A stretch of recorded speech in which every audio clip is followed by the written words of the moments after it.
Yine herkesi hoş gördük. Işıklı düşüncelerin iziyle insan, tabiat, teknologiya. Bugün bizim verilişimiz informasiya cəmiyyətinə həsr olunacaq. İnformasiya cəmiyyətinə həsr olunan bu veriliş mənim işıqlı, ziyalı dostlarıma, tələbələrimə, həmkarlarıma həsr olunur. Və mən düşünürəm ki, informasiya cəmiyyətinin təməlinə biz ekskurs edəcəyik bərabər. Burada maraqlı bir hadisələrlə üzləşəcəyik. İnanıram ki, bu veriliş daha maraqlı, daha canlı olacaq. Və o zaman bir giriş edək. Nədir informasiya? Necə bu yarandı və bu informasiya cəmiyyəti niyə qlobal olaraq bugün 17 mayda Ümumdünya İnformasiya Cəmiyyəti statusunu aldı?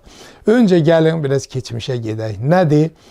Cəmiyyətin tərəqqi etdiyi, təkamül yolundan gəldiyi bugünkü durumun təbii ki bir işıqlı, bir parlaq bugünkü vəziyyətinin arxadan gələn bir təqib etdiyi inkişaf var, inkişaf mexanizmi var. Bu şeyler durmaz, daimi tekrarlanar, daimi yenilənər, daimi inkişafda öz gələcəyini qurar. Belə ki, ilk insan varlığının, ibtidaisinin temel vasitələrindən biri ünsiyyət olub. Ünsiyyət zaten informasiyadır. Məlumatla informasiyanın fərqi nədir? Məsələ, məlumat budur ki, ümumi bir verilen deyirsən, hər hansı bir yazı qoydun, bir şey ifadə olunmur. Amma informasiya odur ki, orada görürsən 18 dərəcə Selsi, bu artıq bilirsən ki, temperatur 18 dərəcədir. Hər hansı bir yazı ilə bir şey mücərrəd qavramında bir rəqəm bir şey ifadə edir. Və bu özünü ifadə edən informasiyanın gəlib çıxdığı bugünün təbii ki şanlı keçmişi var. Yəni dəvə kərvanlarından, qasetlərdən, paştalyon göyərçinlərdən, tonqallardan, tüstülərdən, çaparlardan, atlılardan keçən bir poçt, bir təkamül yolu özündə yaşamış bir şanlı keçmişi bu informasiya cəmiyyətinin gəlib keçmiş olduğu ən mühüm təməldir.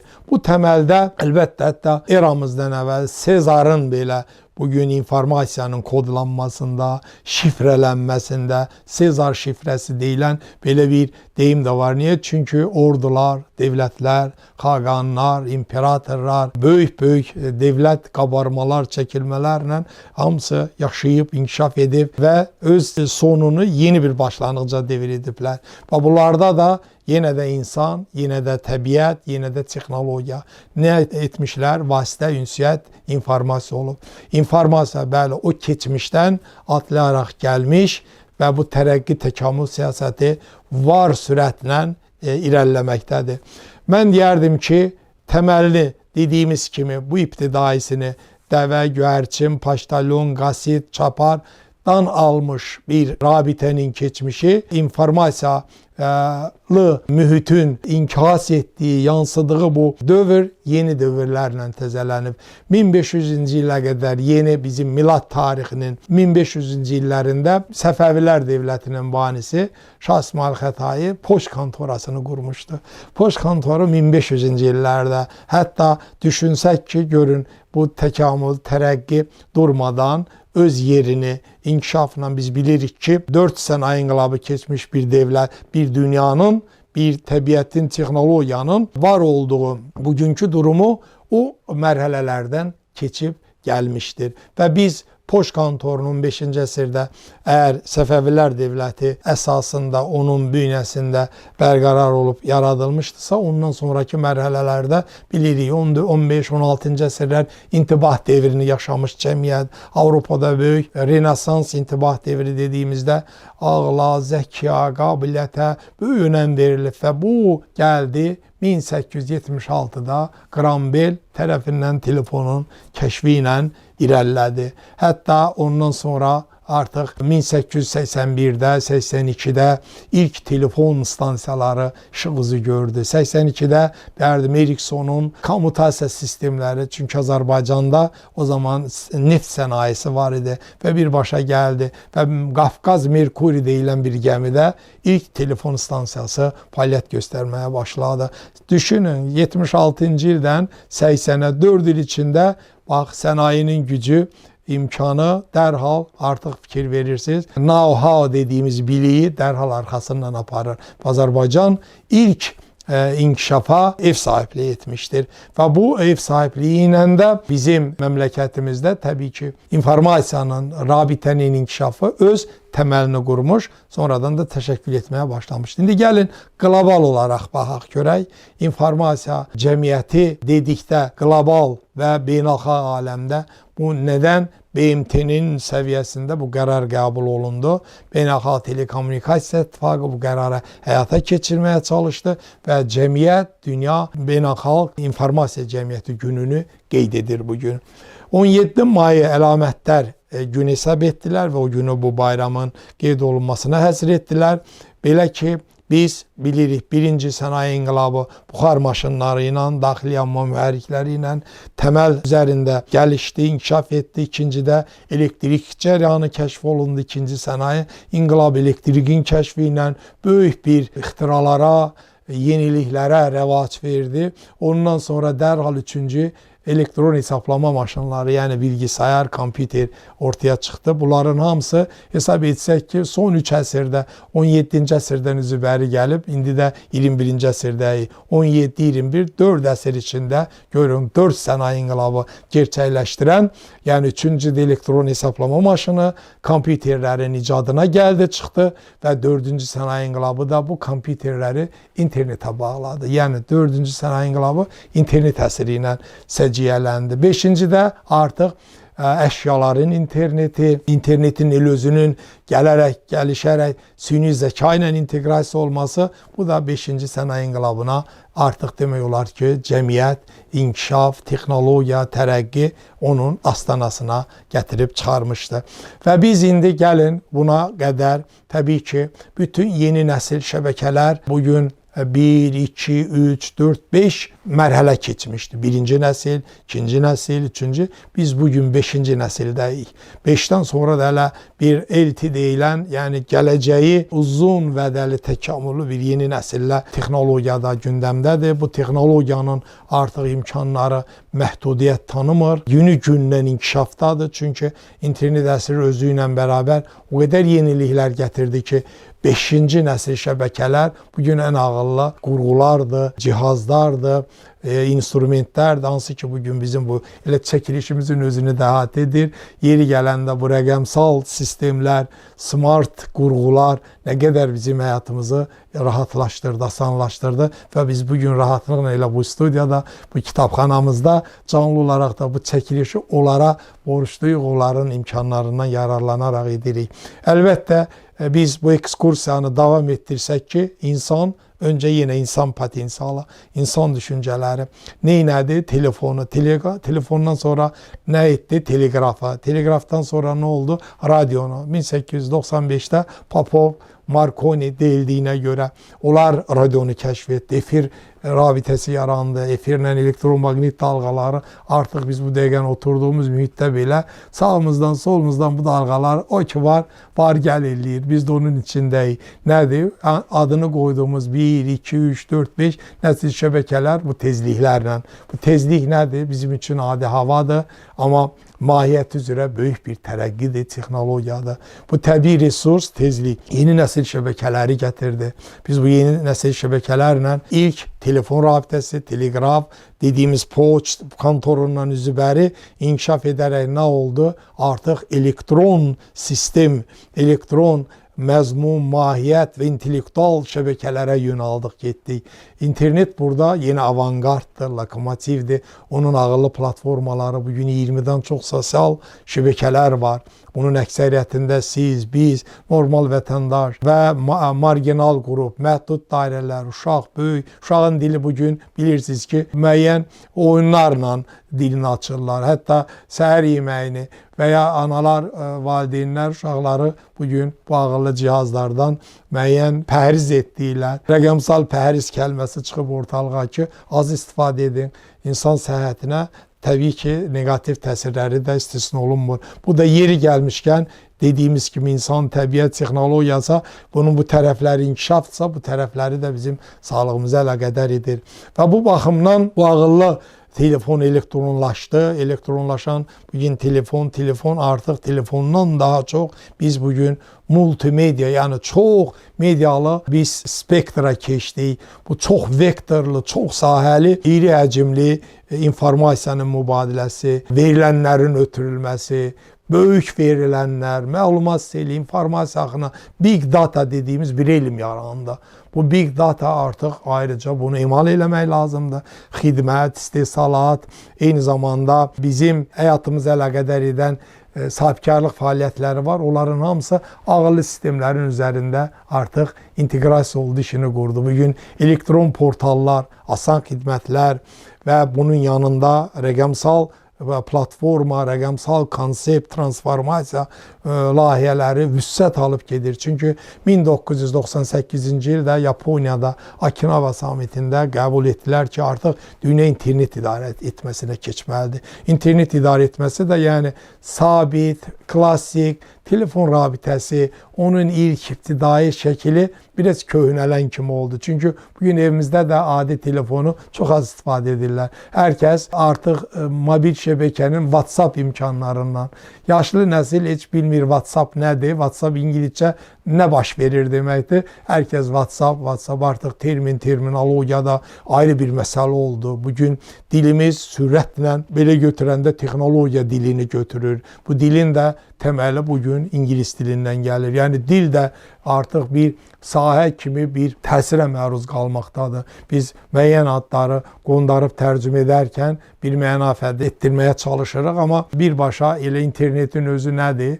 Network, yəni şəbəkə bağlantısıdır. Biz ən rahat internet deyirik, interneti tərcümə etmirik. Necə ki futbol ayaq topu demirik, voleybol əl topu demirik, elə də o terminləri biz götürmüşük, rahat-rahat da istifadə edirik. Yəni yeni nəsil dediyimiz şəbəkələrlə davamını inkişaf etdirən bu texnologiya informasiya cəmiyyətinə gəldi, çıxdı. Nə oldu? Altyapı, infrastruktur, rabitə şəbəkələridir. Ümum istifadəli kabellərdir, quyulardır, vericilərdir, antenlərdir. Bunların hamısı belə varsa, ətrafımızda bu dəmir yığını ifadə edilən bir nəsnə, bir texniki qurğu və alət qurğular, bunların üzərində artıq məzmun mübadiləsi gedir, məlumat axını gedir. Bizim bugün havamızın içində bugün böyük bir hipertekstlər, böyük təsvirli multimedya siqnalları, məlumatlar sağdan sola, soldan sağa bugün axındadır. Artıq dünya bu informasiya cəmiyyətinə, informasiyalı cəmiyyətə qədəm qoydu. Çünki hara baxsan informasiya. İnformasiya nədir? Bugün əmtədir. İnformasiyanı biz nə edirik? Sanki istifadə etmirik. Biz onu qida vəzi tükətirik, istehlak edirik. İnformasiyasız qala bilmirik. Nədir? Ən qiymətli əmtədir. Eyni zamanda ən tez köhnələn, ən bahalı strateji bir məhsuldur. İnformasiyasız düşünmək mümkün deyil. Bugün kim ən inkişaf etmiş özünü o səviyyədə görür? İnformasiyalı insan, informasiyalı cəmiyyət, informasiyalı mühit və bunun üzərində də informasiya cəmiyyəti quruldu.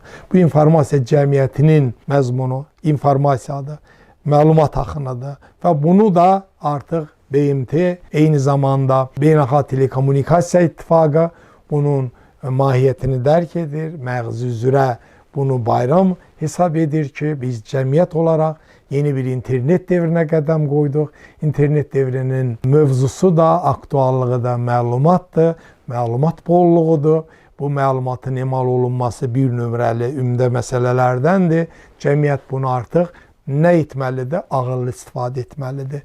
Nə etməlidir? Faydalı və bəhrəli şəkildə yönləndirməlidir. İndi necə etməlidir? Onun üçün beynəlxalq qurumlar, sahə standartları, protokollar, qaydalar, təlimatlar insanları yönətir. Adətən bir texnologiya, yeniliklər öncə çıxır, sonra onun tənzimləməsi arxasınca axsıyır. Tənzimləmə yerini tapana qədər texnologiya böyük bir tərəqqi məsafə qət edir. Bu məsafəni qət etdiyi trayektoriya geri baxanda görürsən ki, yenidən qanunvericilik, insan hüququ, haqqı, onun məxsusi dəyərləri qorunmalıdır. Etik məsələlər internetin bugün bir nömrəli məsələsidir. Çünki informasiyanı istifadə etdir, sui-istifadə etmədir. Çünki hər şeydə istifadə faydalı və bəhrəli olmalıdır. Bunun üçün nə edilməlidir? Normal həyatımızda insan nə etməyi olar, nə etməyi olmaz yaxşı bilirsə, o bilir ki, onun da qanunla onlar tənzimlənir, qanunla əgər qadağan olunmayan və qadağan olunan tərəflərinə yönələrsən, qanunla da cavabdehlik daşıyırsan, məsuliyyətin var. Eyni ilə də virtual məkan. Virtual məkanda da nə etmək olmaz. Və bu informasiyalı cəmiyyət deyib, ora aludə olub və sui-istifadələrə yol vermək olmaz. İnsanın mədəni, mənəvi dəyərləri qorunmalıdır. Bizim eyni zamanda bax, bugün kibernetika məkanında kiber-vətən anlayışı ortaya çıxdı. Biz kiber-vətəndə artıq o şeylər ki, beynəlxalq dəyərlərdə özünü tapır. Bəlkə bizim milli mentalitetimiz ona imkan vermir və ona görə də bizim serverlərimiz, onun texniki qurğularımız, milli mentalitetləri, tabuları və səmərəli işləri saf çürük etməlidir. O şeylər bəhrəlidir, onu biz təşviq etməliyik. O şeylərdən faydalanılmalıdır, biz onun önünü açmalıyıq.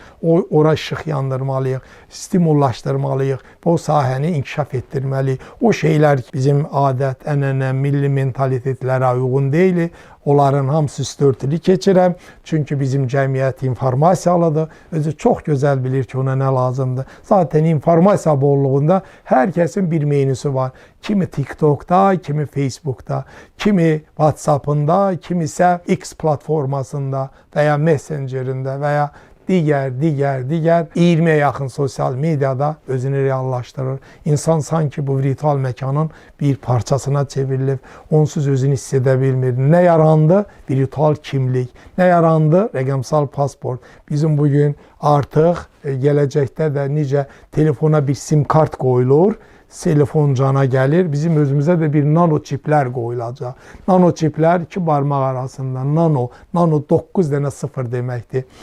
O qədər mikroskopik bir mikroçiplərlə göz görməyəcək incə bir gəlişmə, görün sivilizasiya hansı mərhələlərə qədəm qoydu və biz burada insan öz bənzərini yaratdı və həyat belə rəqəmsallaşaraq sosiallıqdan biraz kənara getdi. Burada indi negativ, pozitiv tərəflərini də mən şərh edərək mövzumuzun olumlu nikbin sonlanmasına doğru mülahizələrimizi, düşüncələrimizi bu sahənin bir mütəxəssisi kimi öz fikirlərimi bölüşmüş olum. Əlbəttə ki, inkişaf özü ilə bərabər hər zaman bir negativ təzahürlər də gətirir. Negativ təzahürlərin doğrultusunda insan gərək maariflənməlidir. Onun yan təsirlərini, zərərli tərkibini və burada virtuallıqda zombiləşməməlidir və o manqurt, o siyasəti ilə insan kör təbii o axında axıb getməməlidir.